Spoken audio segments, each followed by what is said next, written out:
Angamaly അത്താണിയിൽ car ബൈക്കിലിടിച്ചുണ്ടായ അപകടത്തിൽ കാസർഗോഡ് സ്വദേശിനി മരിച്ചു. ബദിയടുക്ക നെല്ലിക്കട്ട സ്വദേശിനി 22-കാരിയായ ഇഷാന ഇസ്മത്താണ് മരിച്ചത്.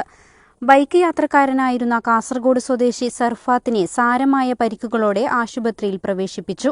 തിങ്കളാഴ്ച പുലർച്ചെ അത്താണി എയർപോർട്ട് VIP റോഡിലെ പെട്രോൾ പമ്പിന് സമീപമായിരുന്നു അപകടം.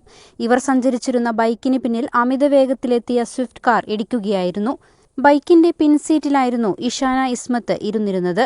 ഇടിയുടെ ആഘാതത്തിൽ തെറിച്ചുവീണ ഇഷാനയെ ഉടൻ തന്നെ ആശുപത്രിയിലെത്തിച്ചെങ്കിലും ജീവൻ രക്ഷിക്കാനായില്ല. നെടുമ്പാശ്ശേരി പോലീസ് സംഭവത്തിൽ കേസെടുത്ത് അന്വേഷണം ആരംഭിച്ചിട്ടുണ്ട്. മൃതദേഹം നിലവിൽ അങ്കമാലി LF ആശുപത്രി മോർച്ചറിയിൽ സൂക്ഷിച്ചിരിക്കുകയാണ്.